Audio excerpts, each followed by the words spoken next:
and welcome to Flash Forward. I'm Rose, and I'm your host. Flash Forward is a show about the future. Every episode, we take on a specific possible or not so possible future scenario. We always start with a little field trip to the future to check out what's going on, and then we teleport back to today to talk to experts about how that world that we just heard might really go down. Got it?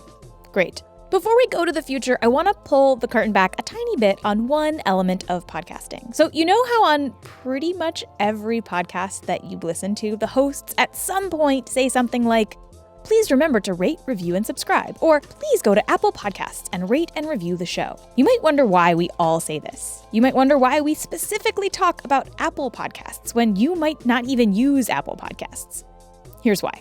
Apple Podcasts is still by far the most common place that people listen to podcasts, which means that Apple has a lot of power in the podcasting world. If your show is high on the Apple Podcast charts, then other people are way more likely to find it and to listen. So how do you get your show high on the charts? Great question. It is sort of a mystery. Apple has this algorithm that nobody outside the company knows the details of course. But we do know that it has something to do with how many people rate and review the podcast. So this leads me to my ask of you.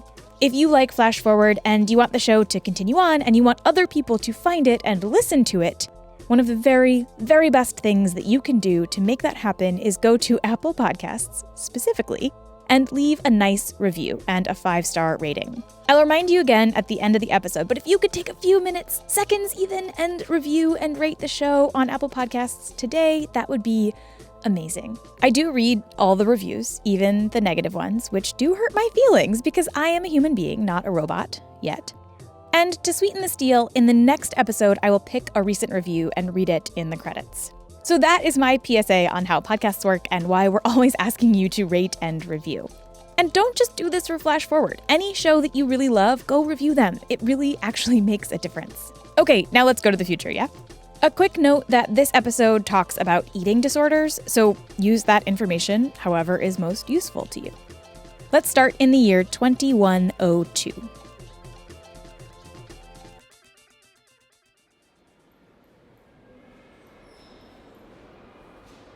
2 adults, please. Okay, that will be 35 and 84, please. You can use this card reader right here. Oh, okay.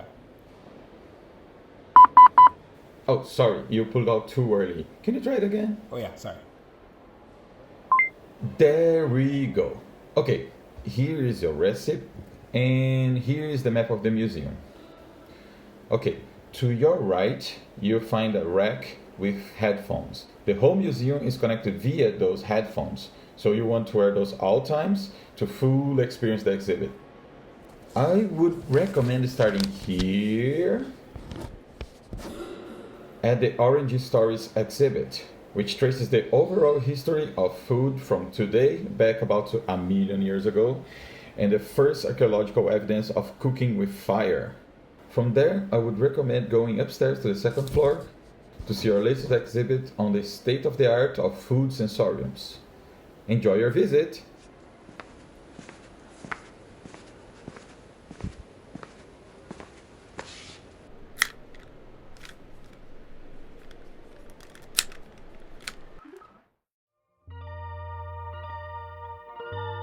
Welcome to the Museum of Food History.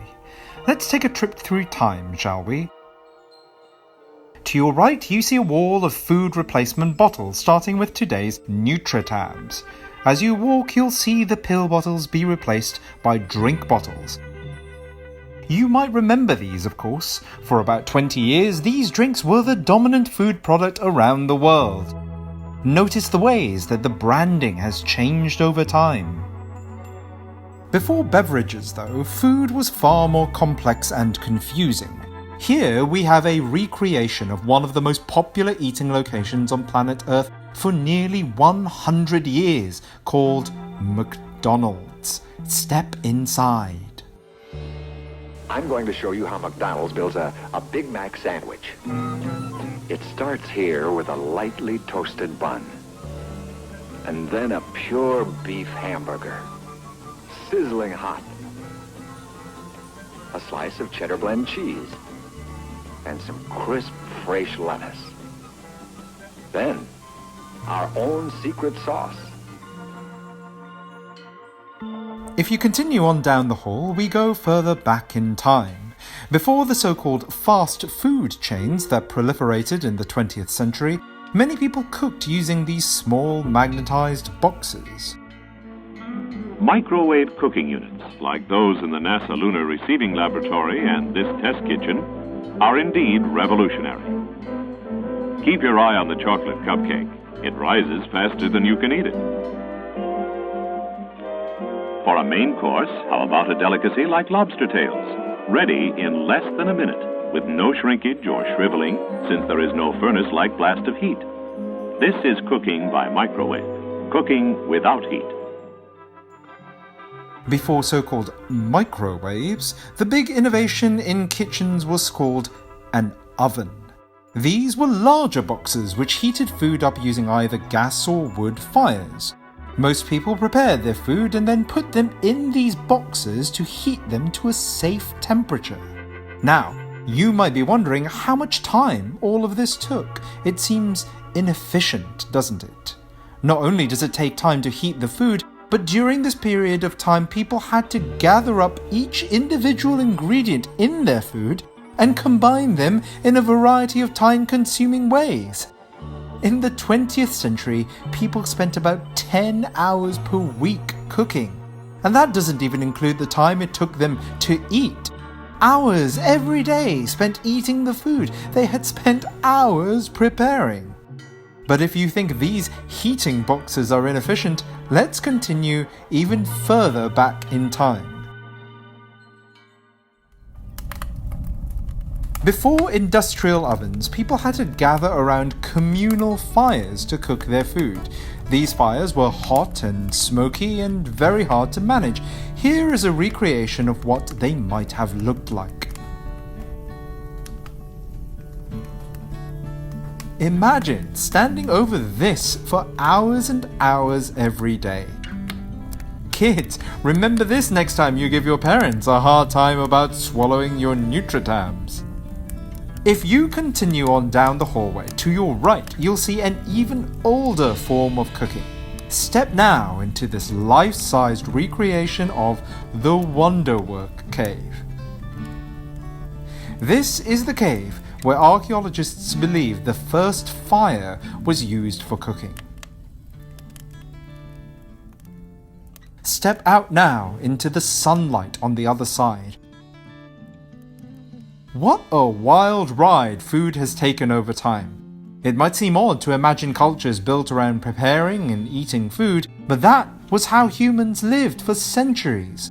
For the majority of human history, making and eating food has been incredibly time-consuming. Whole cultures rose and fell trying to get and maintain control over certain ingredients. For much of history, women were relegated to preparing food, which put them at a disadvantage. The newspapers were full of stories about foods that increased risks of cancer, or high blood pressure, or heart attacks. Homes were organized around kitchens and dining rooms and pantries for storing and preparing and eating food. Today, we have moved beyond all of that, but it's worth remembering history and where we came from. And we hope that your visit to the rest of this museum reminds you of how far we have come. Okay, so this episode is about food pills. Instead of eating, we just pop pills and move along with our day. Food pills are not as common in science fiction anymore, but for a while, they were everywhere. I mean, I think anybody who consumes a lot of classic science fiction from like the 50s and 60s and even into the early 70s will come across that trope again and again. This is Charlie Jane Anders. She's a science fiction writer and the co-host of a podcast called Our Opinions Are Correct. There was this strand of science fiction back in the day that was like, everything will be rational. You know, science with a capital S will be in charge, and, you know, we will kind of leave behind all of our, you know, silly kind of old-fashioned animal stuff and become like super rational people. There was a certain, you know, attraction, I think, at one point to the idea that, like, along with all the other ways that we were making progress, we would kind of progress beyond all of our limitations as human beings. I definitely think that Charlie's right that part of the impulse to embrace the food pill or the idea of the food pill comes out of wanting to transcend our bodies, wanting to get away from the yucky, messy stuff of having to slurp something into our, maws. We don't want to think of ourselves as having any kind of orifice, really. And this is Annalee Newitz, a science journalist and science fiction author, and the other co-host of Our Opinions Are Correct. Our Opinions Are Correct is a podcast with a great name that breaks down ideas in science fiction and what they mean for real-life science and society. And I asked them to come on the show today to talk about where food pills show up in science fiction, and more importantly, what the food pill trope says about the people who wrote that science fiction. I am a huge fan of classic Doctor Who, and in almost the first Doctor Who story, they introduce this food machine that comes out with these little kind of like blocks of food that, are supposed to taste like bacon and eggs. And there's a long scene where they kind of talk about how you can taste the runniness of the eggs and the saltiness of the bacon. It always seemed kind of fascinating and like incredibly gross. And, in fact, Doctor Who quietly retired the food machine in the 1960s. Like, it appears in a few of the early episodes, and then they're just like, oh, yeah, we totally don't have a food machine anymore. It just kind of vanishes from the show because I think they realized that it's not, of all the wonderful escapist fantasies on that show, getting to eat processed foods that are kind of weirdly sterile was not like the main escapist thing that they had to offer.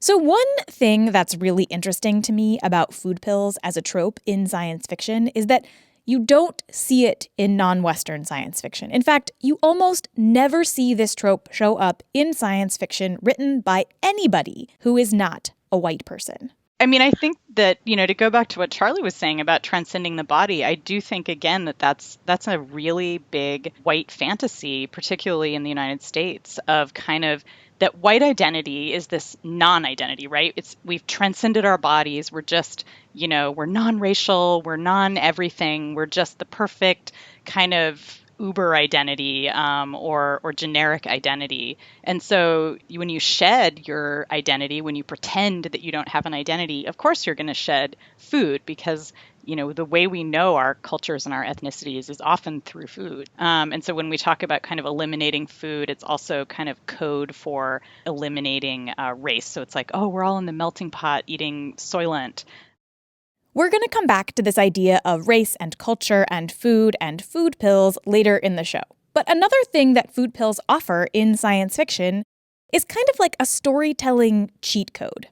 Every single day we eat. To say, we got rid of all that, and here is a pill, it's a shortcut to the unimaginable future. It's a way of saying this is so different, this is so radically unfamiliar that you can't even begin to comprehend this world. This is Helen Rosner. I'm a food correspondent for The New Yorker. Helen also pointed out another reason why food pills were such a staple of science fiction in the 1950s. So, there was a lot of panic about the rise of female liberation. There was a lot of concern about the ways that women working outside of the house would affect the function of the home as its own operating business and operating culture. What happens when you have food in pill form, it's disconnected from the domesticity of preparation. I have been reading a lot of subreddit conversations about food pills and food replacement products, just kind of trying to understand the appeal of them to some people. And one argument that caught my eye was that food pills are implicitly feminist. The argument goes like this. Right now, women around the world are largely still the homemakers. They're usually responsible for shopping and cooking and then cleaning up after the meal. All of that takes time and puts women at a disadvantage to their male peers who don't have to spend those hours every day doing those things. So by eliminating cooking from the picture, we're leveling the playing field. This is something that people say today, but it also has historical roots. If you look back at the history of people talking about food pills, at least in the United States, it goes back to the late 19th century futurists who were part of the suffragette movement. And at that time, women were advocating for the idea that we would be liberated from domestic labor by having food pills. In fact, the food pill as we know it was conceived by an American suffragette named Mary Elizabeth Lease all the way back in 1893. When asked to predict what life in 1993 would be like, so 100 years from then, Lease said that she predicted, and even hoped, that humans would only eat synthetic food. She predicted that people would, quote, take in condensed form the rich loam of the earth, the life force or germs now found in the heart of the corn, in the kernel of wheat, and in the luscious juices of the fruits. A small phial of this life from the fertile bosom of Mother Earth will furnish men with substance for days, and thus the problems of cooks and cooking will be solved. Mary Elizabeth Lease is a super interesting person. One biography of her I read described her as, quote, more an agitator than a practical politician. We don't have time to get into more about her here, but patrons will learn all about her in the special Patreon newsletter. So if you want in on that, go to patreon.com/flashforwardpod. So Lease saw food pills as a feminist project, something liberatory. Helen does not see them that way. I don't know if I agree that the elimination of domestic practice is feminist inherently. My ideal future allows for the performance and practice of domesticity. It's just not necessarily feminine. Eliminating work that women tend to do isn't inherently feminist. And eliminating food is not just a conversation about changing the way women spend their time. It's a conversation about changing, well, everything. You know, any conversation about food, which is, I mean, it's a little word that has so much in it, kind of by necessity winds up breaking down into a lot of little categories within it that we don't always explicitly articulate. And so in the case of something like a food pill, it's basically this pure distillation of everything connected to food culture. This is basically a pill preventing death by starvation in the same way that, you know, a diabetic might have an insulin shot or somebody with heart disease might take blood thinners. Taking a daily food pill is just avoiding the disease of starvation, the disease of malnourishment. And it turns eating and it turns the preparation and consumption and experience of food into something functionally medical. Now, you might have noticed that I haven't actually talked about something kind of crucial here. Is this even possible? Could we distill everything humans need to survive into a pill? The answer is probably not. We could put all the vitamins and nutrients we need into a pill, but that's not the only thing that food is giving us when we eat it. We eat food to get energy to use, and one way of measuring energy in food is calories. So most nutrition guides say that the average adult should eat about 2,000 calories per day. The most calorie-dense food is fat, just pure fat. But even if you made pills full of just pure, distilled, caloric-rich fat, you could not get 2,000 calories into a single pill.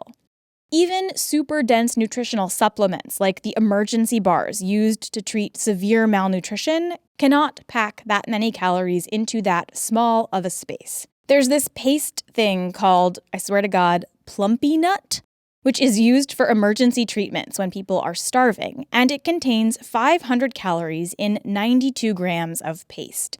Think like those goo things that runners take when they're running marathons. So in order to get all of our calories from pills, we would have to take a lot of pills. This is actually a joke in a Mystery Science Theater 3000 skit, where the super advanced observers send the main characters food pills. You know, this is a small pill to be so nutritionally all-encompassing. I would imagine in this tiny pill is the equivalent of a full day's supply of nutrients. I'll bet you're right, riboflavin breath. One pill, perhaps. Though were you to eat only one, you would hardly derive full benefit from our remarkable pills. Oh, okay, so 2 or 3 pills. Fine, that's got to be all you need, given how advanced you guys are and all. Shh. With the simple use of what we call a spoon. Do you understand? Simply place a generous portion in your mouth. Okay. repeat the process. So, a bowl then. A smallish bowl, and you're set for the day, right? No, we'd be pretty light if you held to a bowl in it. I'd say 4 or 5 bowls. 8, 10 bowls of our non-food pills every day. That should be enough to keep your weight up. Yeah. The weight of your bodies, which of course you've evolved beyond. Well, what is the point of having these pills if you have to eat so many of them? I mean, what is the point? I will be totally honest with you here. The actual science of how food pills might work is actually kind of the least interesting piece of this future to me. I am much more interested in why these food pills are appealing to people and what their continued existence in our imaginations says about us. Saying, why bother eating that thing because it's not maximally efficient from a nutritional standpoint is kind of like looking at somebody who's reading a work of fiction or watching a TV show or going for a walk when they could be running a little bit faster, which would be better for your heart and better for your cardiovascular health. Like, we choose all the time to do things for pleasure that may or may not have incidental benefits. And we don't demand pure asceticism. We don't demand pure efficiency from most of our lives. Here's where I stand on the food pill thing, personally. I totally see the appeal in some cases, when I'm in the middle of something and I don't have anything in the house for lunch, or when I'm running around all day and realize that the reason I am so annoyed by the person who clearly took more than 15 things into the express checkout line, come on, is that I have not eaten all day. And if there was a pill for me to take that would fill me up and let me move along, I would totally take it. But the idea of replacing all my meals, or even most of my meals, with a pill seems horrible. I like eating. I like cooking, even if I'm still pretty bad at it. But I know that there are people who would take these pills regularly, if not for every meal. And when we come back, we're going to talk to someone who would take the pills. And we're going to talk to someone who's a former pill wanter on why he changed his mind. But first, a quick break. Okay, so today we do not have food pills, but we do have things like Soylent, which is kind of going for the same thing. And before Soylent, we had Ensure and Slim Fast, which are the same products, just marketed at a different audience. When meal replacements are made for women, they are dieting tools, but when they're made for men, it's suddenly body hacking. Anyway, I wanted to talk to some people who would take the pills for pretty much every meal. So I asked around, and I found out that a fellow writer and podcaster named Rob McGinley-Myers is in the food pill camp. I've had a problematic relationship to food since I was 8 years old. And I trace it back to when I was 8 years old because that was when my family moved from Illinois to New Jersey. So Rob was the new kid at school, and he was getting a lot of attention. A weird thing that happened was that all the girls in my class suddenly had a crush on me. And I didn't really know what to think about that or to do with that, and it just seemed weird. Then, in the way that these things happen with kids, all the girls stopped having a crush on Rob and moved on to another boy.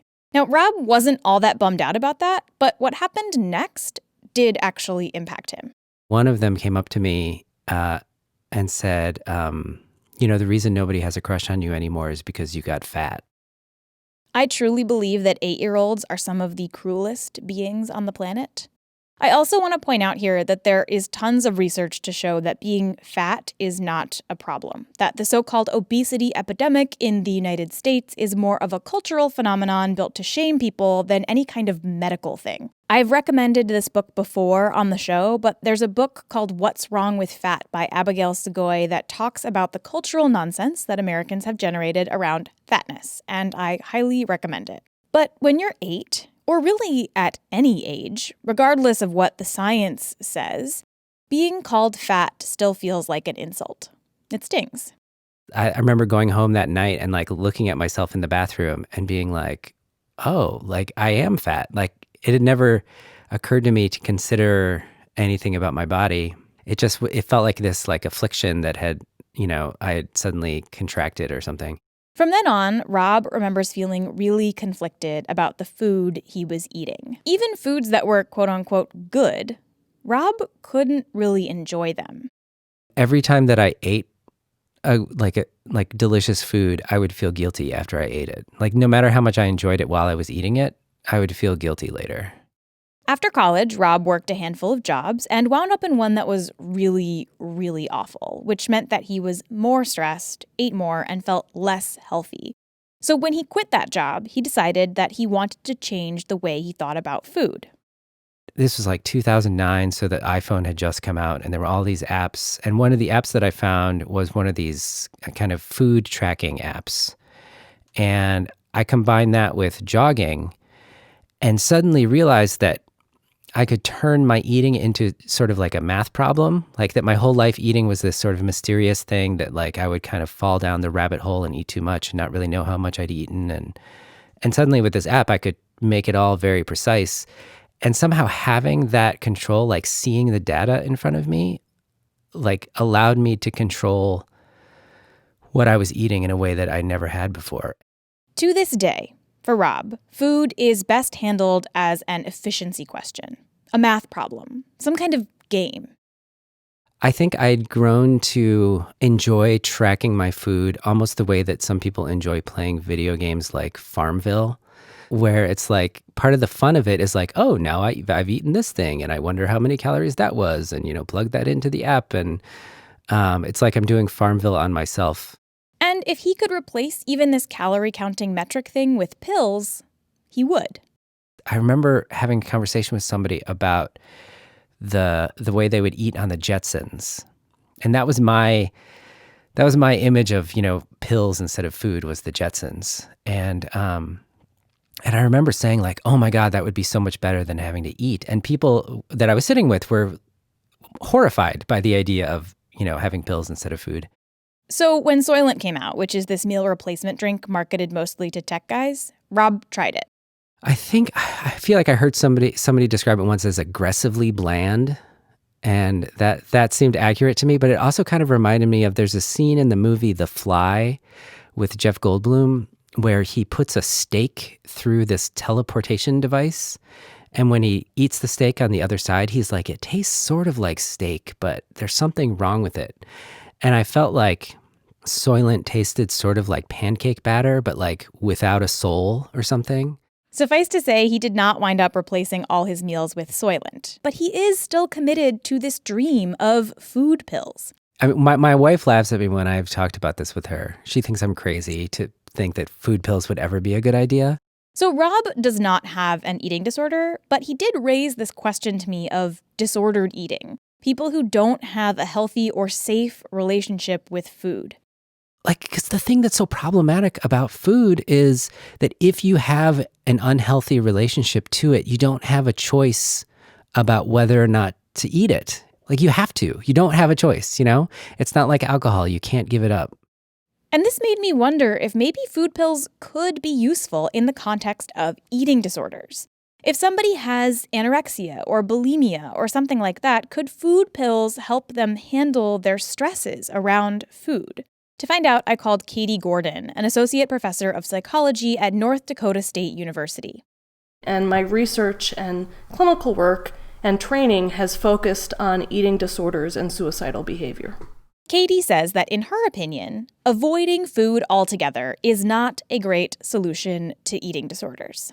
So my general approach in this field is to try to not avoid the feared stimulus or the feared, the feared situation. In other words, avoiding the problem does not make it go away.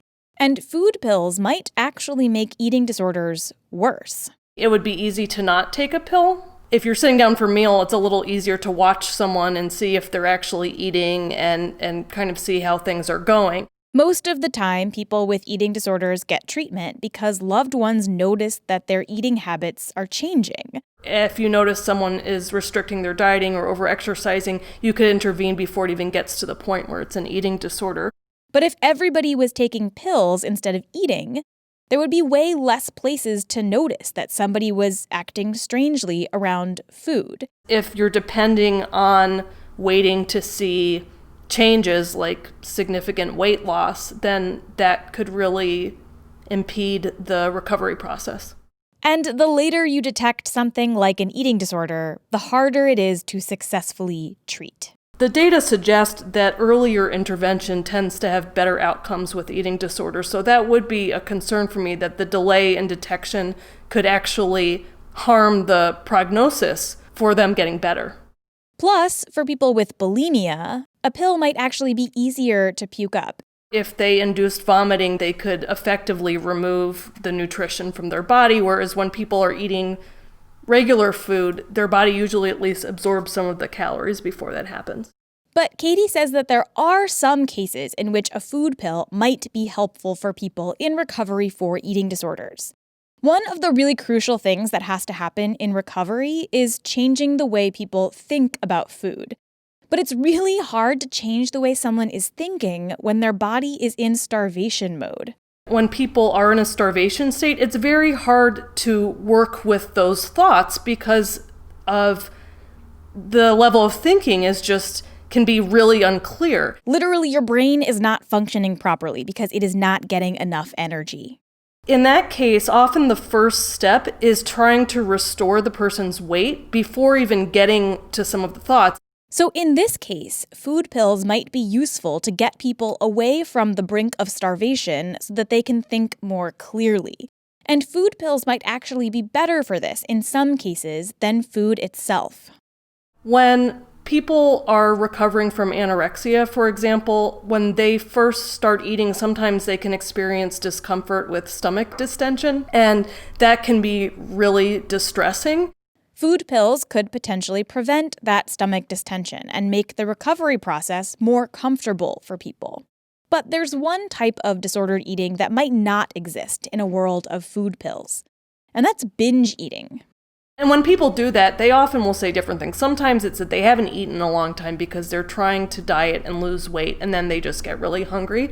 But for other people, it's that they have these painful emotions and they don't want to think about them. And so they try to shift focus on eating a lot of food and distracting themselves with it or gaining some pleasure from that. And with food pills, that just wouldn't exist. I can't imagine that it would be the same type of experience to put a bunch of pills in your mouth.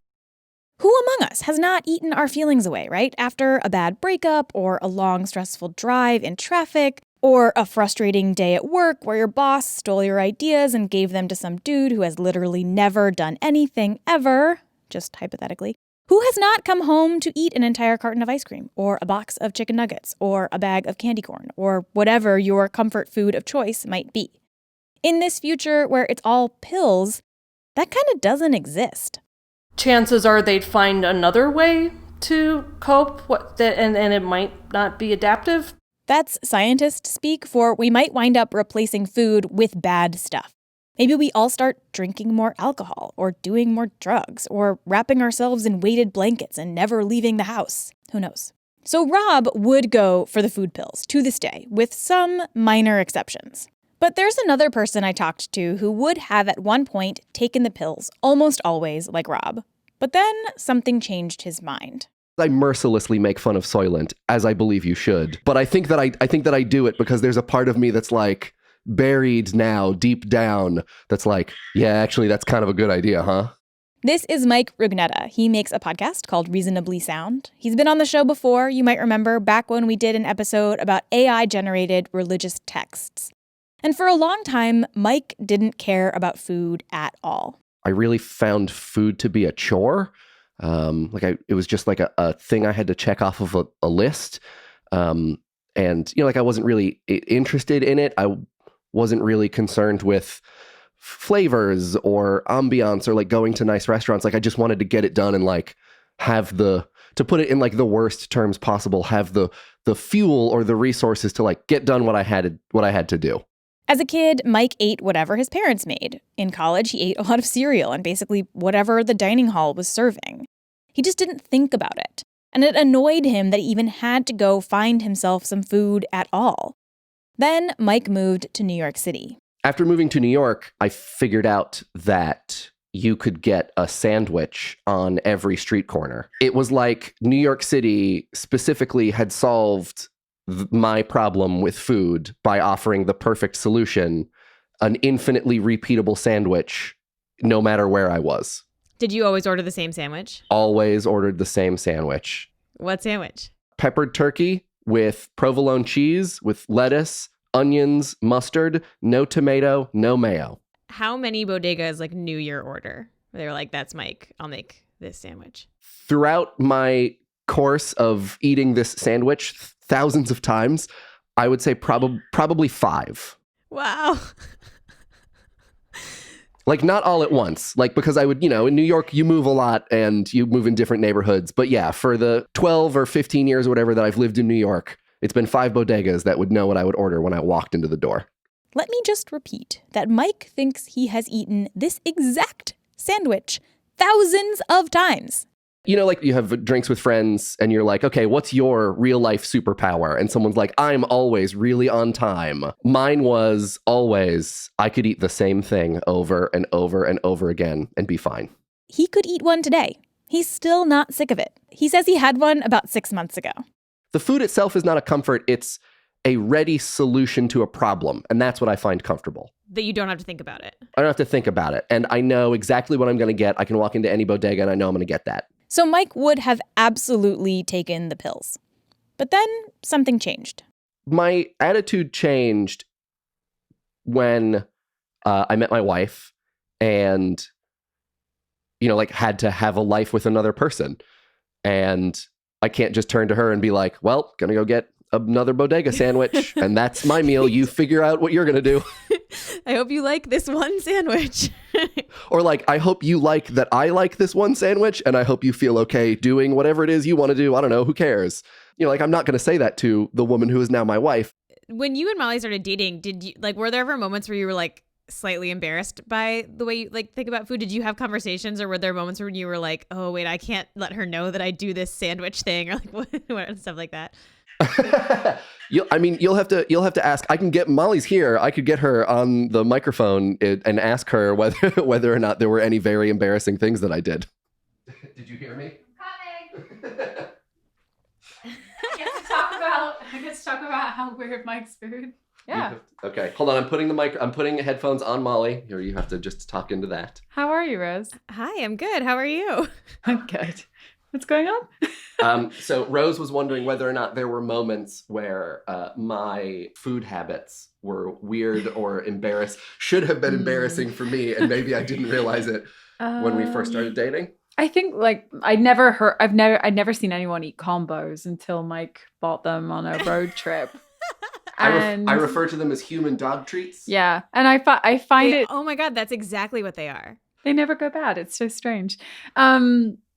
I find that so endearing. I find people's what do you call that? Like guilty pleasures so endearing that I just buy them for him. When I run into the gas station, I bring out the pizza combos and I'm like, guess what? I mean, you do put hot sauce on saltines and stuff, and I'm like, and then I'll come home and you'll be like, I didn't really eat today. Molly, have you ever tried the sandwich that Mike used to always eat? I'm a vegetarian. Oh. But I have heard of the sandwich and witnessed him purchasing it many, many times. But a decreasing number of times. So the sandwich was really not going to fly with Molly, and Mike had to kind of rethink food in his life. And so I think it was a long process of me figuring out how to share a meal with someone and what it meant to share a meal. And probably 2 or 3 years ago, I got really interested in just cooking in the house.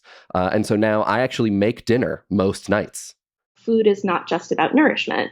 Food is also about the experience of eating together and the experience of sharing a meal, which is a very physically intimate act. That's Helen Rosner again, the food writer at The New Yorker.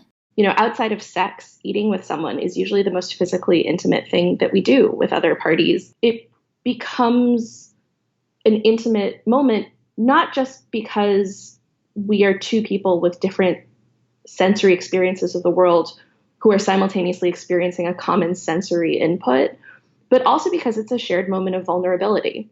There is still definitely a part of me that when I have to work in the afternoon and in the mornings, I just want to focus. I don't really want to think about food. And if there's a pill that lets me do that, yeah, I'm on board. But I don't want to share. I have no interest in sharing a pill meal with my wife. That sounds less fun. it means something to cut a wedding cake. It means something to say, hey, it's the Thanksgiving turkey, or it's the Hanukkah latke, or it's this, the second week of July and our family always does a lobster boil. Like whatever it is, they provide these anchors to our calendar, into our culture, into our community. And that also can be like, hey, remember the time that like after so-and-so's wedding that had that super crappy food, we all piled into the car and we went to Burger King and we ate fries sitting on the hood of the car. So it's not that the fries tasted delicious, and it's not that we freaking love Burger King. It's that the pursuit of food created a memory, and it created something that brought us together. There's another thing that a pill can't replicate, and that's a cultural connection. I think a lot about efficiency with food pills too, and just how in the US, like everything's sort of wrapped up already, right? And you only get the nice parts of meat, for instance, or like the really nice vegetables. Whereas in the rest of the world, you use everything. This is Soleil Ho. She's a food writer and the host of the podcast Racist Sandwich. It makes sense to me that a food pill would come from a culture where everything is already presented most efficiently and like most pristinely. Like, of course, you just unwrap it. And, we've been trained from birth, essentially, like with chicken breast, you just unwrap it and then heat it up a little bit and then you're done. Soleil's family came from Vietnam. And in Vietnam, like in a lot of other countries, this idea that everything we do should be maximally engineered for efficiency, it's just not as prevalent. Like that culture of food pills would be completely foreign to them. Like efficiency doesn't really matter to Vietnamese people. I'm sorry, but like they are a very chill people, and that's cool.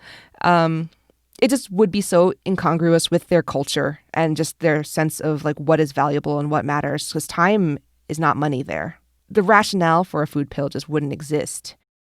So in Vietnam, this wouldn't make sense. But that's also true for a lot of Vietnamese immigrants and their descendants in the United States.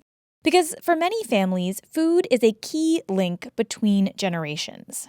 For me, the food that my grandparents made, my grandmother specifically, those things were how I understood being Vietnamese, more than anything else, because like they didn't want to talk about the war, they didn't want to talk about the recent history, but the music, the culture, the food, they were the cultural keystones for us. And so like a food pill, right? To actually say no to my grandparents and be like, I can't eat this, like I have a pill, that would just be a complete like rebuffing of everything they've taught me. In many communities, restaurants and food trucks and places that prepare and sell food are community gathering places. I was just talking to one of the people whose family opened one of the first restaurants that served Vietnamese food in the country back in 1976. And they didn't initially want it to be a restaurant. Like it was supposed to be a pool hall and, a place for Vietnamese people to go and just hang out and decompress from the trauma of being refugees and being fresh out of the country and in Houston. And it was one of the very, very, very few gathering places for that community. And it continues to exist today because of that. Without these places, a crucial cultural location and connection is lost. If you're just eating a food pill in a hole in the ground or in your closet or whatever, like you don't have that sense of community. What are you going to do? Are we just going to like hang out and Slack forever? That sounds awful. Food is a way to connect to an identity, and that connection can be especially powerful if your identity is marginalized. Because you're raised a certain way, you also develop a certain palate, and that palate, has a bias towards fish sauce or a bias towards fresh herbs or, really, really hot foods or really spicy foods. And, that in itself is something that's so cultural and so much a part of like how, I don't know, like the ontology of being an immigrant and like a child of immigrants. For the most part, the people I see pining for food pills don't have a cultural connection to food. For them, food isn't a life raft. But for a lot of people, food is a life raft. Putting that certain sauce on your lunch or like putting soy sauce on your white bread for, when you have toast in the morning. It's like a prayer. It's like a reminder of who you are. And, I'm not spiritual, but like it is like that ritualistic motion where you have those senses kind of inhabiting your body. And then you remind yourself like, okay, like this is where I am, this is who I am in this context, and I can kind of feel at home in this like one moment before I go out into the world where I am a marginalized person. At least in your like sinus cavity, you're home.